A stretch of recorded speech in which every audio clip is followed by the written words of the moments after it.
सभी भगवत प्रेमियों को हमारी राधे राधे।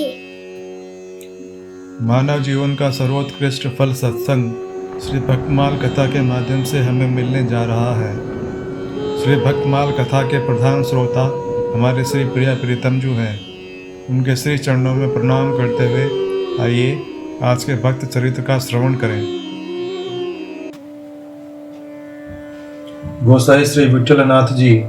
गोसाई श्री विठलनाथ जी की महिमा का बखान असंभव नहीं तो कठिन अवश्य है। वे श्री वल्लभाचार्य जी महाराज के पुष्टि सिद्धांतों के भाष्यकार थे।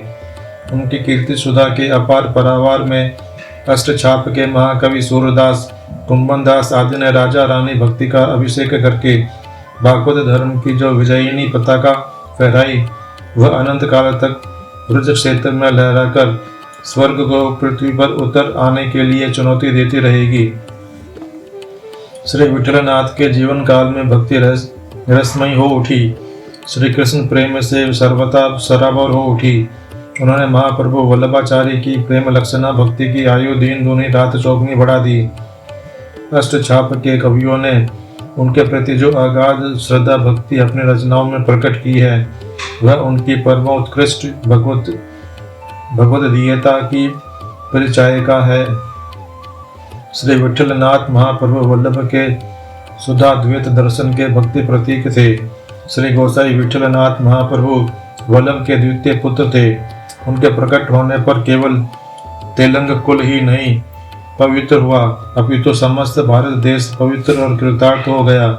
उनका जन्म संवत 1572 विक्रम संवत में काशी के निकट चरनाट चुनार में हुआ। उनके पिता श्री वल्लभ नवजात शिशु को अपने पूर्व निवास स्थान अडेल ले आए और वहां उन्होंने उनके आवश्यक संस्कार कराए। भाग्यशाली विठल के प्राकट्य पर महाकवि सूर्य ने मंगल गीत गाया था। गोकुल में नंद महोत्सव मनाया गया था। कलयुग के जीवों के उद्धार और संतों के प्रतिपालन के लिए ही उनका जन्म हुआ था। संवत 1580 में अडेल में उनका युगोपवीत हुआ। अपने पिता की तरह वे भी गृहस्थ थे। उन्होंने 2 विवाह किए थे। पहली पत्नी का नाम रुक्मणी और दूसरी का नाम पद्मावती था। उनके जीवन का अधिकांश गोवर्धन और गोकुल में व्यतीत हुआ। अपने पिता द्वारा निर्धारित भगवान की 8 झांकियों के अनुरूप विधिवत सेवा करके भक्ति रसामृत का आस्वादन करने को ही उन्होंने श्रेय मार्ग स्वीकार किया। संवत 1587 विक्रम संवत में श्री वल्लभ के गोलोक प्रयाण के बाद उनके ज्येष्ठ पुत्र श्री गोपीनाथ जी उत्तराधिकारी हुए। थोड़े समय के बाद उनका भी लीला प्रवेश हो गया। गोपीनाथ जी की विधवा ने अपने पुत्र श्री पुरुषोत्तम का पक्ष लिया। कृष्णदास अधिकारी ने भी उन्हीं का साथ देकर श्री विठलनाथ का ड्योढ़ी दर्शन बंद कर दिया। वे श्रीनाथ जी के विरह में सहिष्णुता पूर्वक अपना दिन बिताने लगे। वे पारासोली चले गए और वहीं से श्रीनाथ जी के मंदिर के झरोके की ओर देखा करते थे। उनके पताका को नित्य नमस्कार कर लिया करते थे।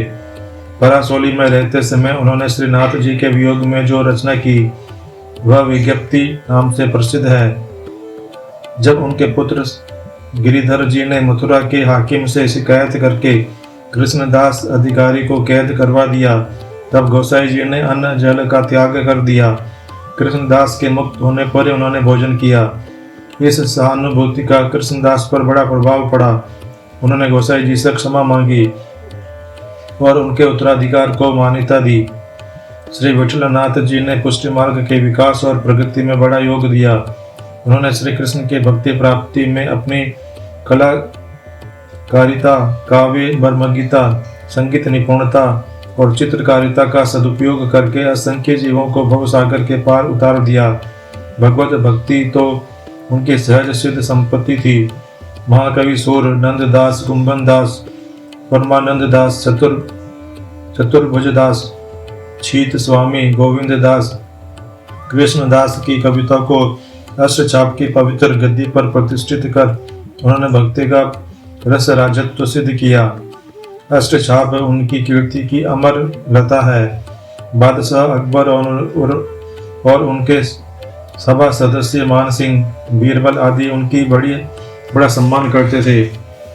राजा आसकरण, महारानी दुर्गावती तथा अन्य भगवतदीप जीवों ने उनके यश के गंगा में अपना परलोक बना दिया।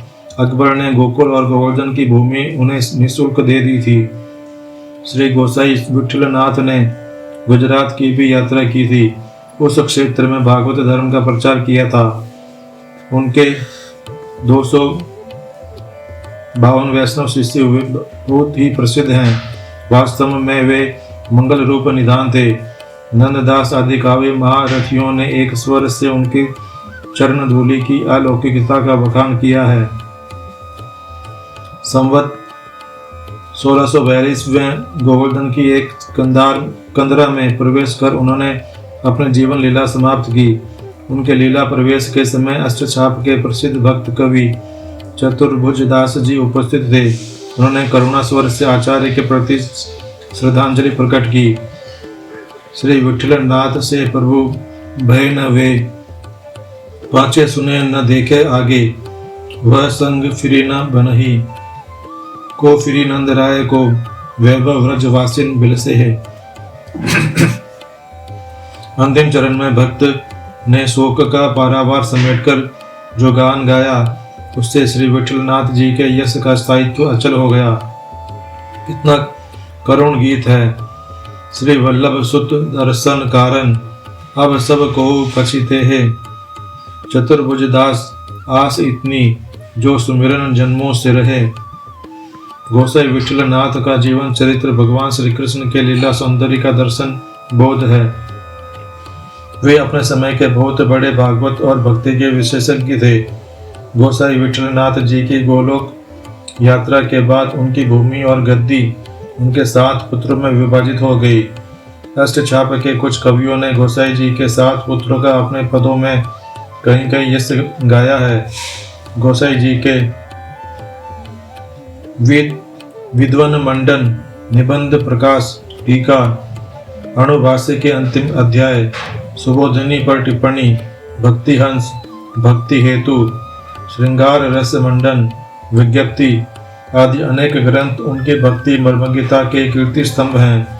वे आचार्य, भक्त और पंडित तीनों के समीचीन समन्वय थे। आज के हमारे भक्त चरित्र का वर्णन इतना ही। कल हम एक नए भक्त चरित्र के साथ श्री प्रिया प्रीतम जी के समक्ष प्रस्तुत होंगे।